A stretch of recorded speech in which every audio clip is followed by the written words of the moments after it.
Right, so we're talking to Catrina Scullion, who is an operatic soloist and classical singer. Brilliant idea you have, and we're going to hear about it now in a sec. But first of all, you're very welcome to the show. Thank you so much for having me. I'm delighted to be with you today. So before we get into the actual fundraiser that you're doing, we might hear a bit about yourself. Sure thing. Well, I'm a wee woman from the north originally, but I'm 24 years in Dublin and I married a Dublin man, so I'm practically a Dub. Oh, we'll allow that. That's good. I'm glad. So I came down to do my degree down here, and I did my degree in music in UCD, and then I just stayed down here. I love it down here, and continued to work in music. I did Opera Ireland and Olivia. I've toured with Celtic Woman in the Aeneas choir. I've sung with Anúna, and now I do a lot of recital work with my duo with pianist Catrina, McGlynn. And I'm also teaching singing and piano in Alexandra College and St Andrews College in Dublin as well. That's a serious CV. Took me a few years to build that one up. So you've been involved in operas here and also in the US, I heard. Well, I toured in the US with Celtic Woman in the Aeneas choir. So we did 111 dates, I think it was, over 3.5 months back in 2009. So it's quite a way to see the States. That is definitely a great husband you have, so. And tell us how you got involved with Celtic Woman. Well, I'd been in Anúna formerly with that, before that. And I guess from my experience in Anúna, I made a few connections, and then I just got asked to audition, and the rest, as they say, is history. But it was an incredible experience. Very, very grateful for it. And to go back to my husband, we weren't married at that stage, so it was a wee bit easier, but it wouldn't be quite as easy to do that now with a husband and 2 kids. But it was a wonderful, wonderful rite of passage touring, and we did Radio City Music Hall and the Greek Theatre, and a lot of recording with Celtic Woman and Anúna as well. So wonderful notches to put on the CV, as one would say, and to learn your craft as well. A wonderful thing to have done, and I'm very appreciative for the experience of that. I wanted to ask you about another one, Electric Picnic. I heard through my son that you were at Electric Picnic. What was that experience like? Would you believe I sang opera on the Body and Soul stage in Electric Picnic, and it was incredible. We were there in our ball gowns and the welly bits underneath. And a little anecdote for you. My husband also sings with a barbershop group, and the lads were singing at it, and they were all camping, and I said, over my dead body. So they were all laughing because I made him book a hotel. But the next day, we were the ones laughing, so I don't think it's becoming of an opera singer to hike or to camp. My son said there was a decent crowd listening to you. You know, it's one of those things. I think opera used to be seen as elitist and highbrow, and I think with the world opening up, with the beauty of TV and internet, it's become so much more accessible to people, and really. It's something that people, when they hear it, they do stop and listen. So it's wonderful now, you know, that it's open to people of all ages, all classes, everything else. So yeah, it does draw a crowd when you see people standing, singing a little bit of opera, especially at something like Electric Picnic. Yeah. I suppose with kind of crossover between, say, Irish traditional music and opera and so on, that people are more open to kind of different types of music. Oh, absolutely. And classical crossover is actually a genre in and of itself. Yeah. And something that I've been very grateful to be involved with as well. It kept me sane during the lockdown. I did a series of online concerts through some wonderful groups, classical crossover groups based in the States and based in the UK. And that's how I came to meet a wonderful friend, Janie Rawlinson, who's helped me pull together this campaign for my cousin. So classical crossover is definitely a wonderful genre. We have people like Sarah Brightman, Andrea Bocelli, Josh Groban to thank for that. It's made it more accessible to people, and I've a lot to thank the genre for myself, yeah. All that CD, and you also play the flute. Oh no. Where did that come from? So I actually I haven't played the flute in a while now. The flute tends to get trotted out now when I have to when I'm singing at weddings. I play the piano every day when I'm teaching. So I play the piano every day, the flute occasionally, and the guitar is kind of like a dirty little secret, to be honest with you. I wouldn't class myself as a guitarist under any heading, but I have been known to play a couple of tunes when I get the chance. But no, I guess I just love music in all its forms, and it's just something so visceral about being able to express yourself through music. So for me, the flute is so close to the human voice, and it's just it's such a beautiful instrument. So yeah, it's a real place in my heart. But the piano, I have to say, I feel there's something missing if I don't get to sit down and play the piano at least once in the week and sing along. So brilliant. Fiona from IMNDA sent us on a copy of "You'll Never Walk Alone," so we might put that out on our show this week. I'd love that. Brilliant. So talking about Fiona and IMNDA, where did the fundraiser come from? So the story actually goes back 3 years ago, and just 3 years ago. And it's something so personal, and it's hard not to get emotional when I'm talking about it. So I'll try very, very hard to keep it in check. But so 3 years ago, my cousin Sinead had just given birth to her third child, and she was having little incidents where she would lose the power in her arms, she was losing the power in her legs, and she was diagnosed with motor neuron disease. And at the time, I was pregnant with my youngest, Hannah. She's 2. She was born in the following May, and I just felt so helpless when I found out exactly what it was that she'd been diagnosed with. I had a moment of just absolute desperation where I thought, what can I do? How can I make sense of this? And it is a very aggressive form of motor neuron disease that Sinead has. So we are 3 months apart in age, and we both have young children. And I thought, I need to do something about this. So the only thing that I could do in my mind was to use my voice. And I reached out to IMNDA at the time, and actually I had a conversation with Charlie Bird. I just sent an email to Charlie, and I said, Charlie, could I talk to you about this?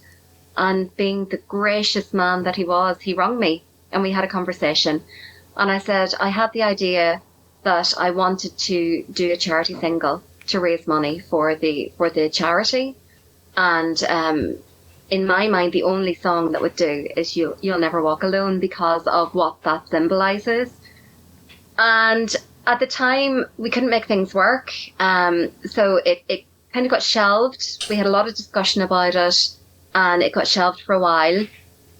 And then in June past, Jani, who I referred to earlier, she's a radio DJ in the UK, and she has a programme that focuses on classical crossover music. She had come over to Dublin for a holiday over to Ireland, and I met up with her and with my daughter. And she says to me, have you any more albums coming out? Is there anything else I can do to help promote you? And I said, Jani, I have to tell you about my cousin and just this idea, and I don't know where to go with it, but... And I poured my heart out to her, and she said, let's do this, let's make this work. So she has been just such a tower of strength for me, putting this whole campaign together. I've been able to sound ideas off her. I've been able to just ask for her advice. And we decided that I would go ahead with it. And, that was in June. Then in August, unfortunately, my brother passed away very suddenly with sepsis. And that could have kind of, I suppose, put things further back on the back shelf. But I met Sinead at the funeral, and Sinead was so distraught because we had been obviously preparing for the last 3 years. We've been watching her with her struggle and, trying to be strong for her. And Sinead was so distraught at my brother's funeral. And I reiterated my promise to her and I said, I have to do this. And that's where we are. So in August, that really gave the momentum. And I said, it has to happen this Christmas. Sinead is now at the stage where she's in a wheelchair full time. Her speech has gone. Her swallow has started to become affected. So I decided that for the maximum impact, that the single would be the centrepiece of the campaign. I called it Sparkle for Sinead. Saw that. Because I wanted to be about celebrating her, and that means a lot to me because she's a young woman. I think I'm young. We're in our 40s, but early 40s, and she's a young woman with a young family, and it's about shining her light. So it's Sparkle for Sinead, and everything about it is sparkling and positive. It's the single You'll Never Walk Alone, which I went into the studio with my dear friend Catrina, my best friend, my duo partner, and we did a Celtic arrangement, our own arrangement of You'll Never Walk Alone with Celtic aspects through it. I have to say it's absolutely fabulous. Oh, thank you so much. There was a lot of voice notes back and forward for that, and we did it in 2 takes. So, so that's the single, and that's available through the GoFundMe. So people have to donate in order to get the single. To date, we've raised nearly €4,100 on the single. That campaign is open until the end of December, so people can still donate the whole way through. And then, before you go on, sorry, tell us how do they donate? Through GoFundMe. Okay. Through the GoFundMe. Now, if someone wants to make a donation and doesn't want to use the website, people have reached out to me in all sorts of ways. That, can I rebel at you? Can I give you cash? That's fine. Or if you want to donate direct to charities in the name of Sparkle for Sinead, absolutely, we take everything and thanks, gratefully. So that's the GoFundMe. And then I'm doing 2 concerts to support that. So the concert in Ballymena is this Sunday. So that's my hometown. And tickets are selling well for that. That's in the Ballymena North Recreation and Business Centre, 7:00 this Sunday. And that's with the Sanctuary Singers from Belfast, with Loretto Macaulay conducting, and Catrina is coming up with me. And then on Friday, the 6th, in Dublin, with St Andrew's Junior Choir, where I teach, they are performing with me, with Karen Armitage conducting, and again with Catrina. And that's in my spiritual home, St Mary's Church, Haddington Road. I'm the resident cantor there, and I perform there. I sing there every Sunday. Now, there's a webcam in the church, so I'm inviting it and opening it out to the world audience to join us on the 6th of December via the webcam. So even if you can't be there in person, they have a wonderful webcam. You can join us online, make a small donation in lieu of a ticket. Sinead will be joining us online on the 6th. Her cousin on the other side is going to be there with her in her sparkles, and we are going to be there in solidarity with her on the 6th. So that's the main part of the campaign. And then Jani in the UK on the 28th of December is doing a walk up a mountain called Mol Famu. I think I pronounced that properly.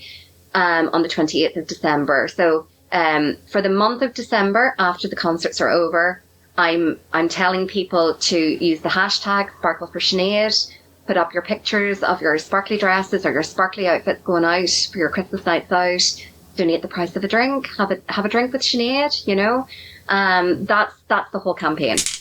Right, where are the tickets? How do you get them? So you can get your ticket on Eventbrite, just search Sparkle for Sinead. There's one in Ballymena, there's one in Dublin, so make sure you get the right one. But if you get the wrong one and you get it for Dublin, you can still join us on the webcam. I'll be putting the link up on all my social media platforms, or you can just search St Mary's Church, Haddington Road, Dublin, and the webcam's right there. And just remind everybody where the money is going. So the money is being split between the 2 charities, and that's something I felt very strongly about. Obviously, Sinead is in Northern Ireland. She's still at home in just outside Ballymena. So MND Northern Ireland, and then also IMNDA in Dublin here. So the respective concert, the money from the concert is set up to go directly to that jurisdiction. So the one in Ballymena, the Eventbrite, is going to pay straight out to MNDNI, and the one in Dublin, everything's going to go straight to IMNDA. And then at the end, whatever's in the pot for the GoFundMe will be split down the middle between the two. Very good. And they're motor neurons charities. Both of them are motor neuron charities, exactly. So this is Sinead's wish, is that, the fundraising was done in order to raise awareness and to go towards research so that there's a chance for other people, because it's such an aggressive, horrendous disease. And the more people I talk to about it that have been afflicted by it or know someone that's been affected by it is so concerning. And a rising case of young women, actually. It's very frightening. It's been an absolute pleasure to talk to you. I wish you the world for the 2 concerts, and I hope the single goes straight to #1. It's not on general release. Oh, isn't it? It should be. It's not on general. Oh, thank you. Well, maybe in January I will. It's beautiful, so put it out there. Thank you so much. Maybe once the campaign finishes at the end of December, I'll put it on general release, and maybe we'll see. But no, absolutely, it's been a pleasure, albeit tinged with sadness and very personal, as I say. But it has been a pleasure to do this and to feel like, in some small way, we are making some kind of a difference. So I think You'll Never Walk Alone is the perfect anthem for that. Right. It's been a pleasure talking to you, and thank you so much for coming on. Thank you so much for having me. I really appreciate it. Thank you.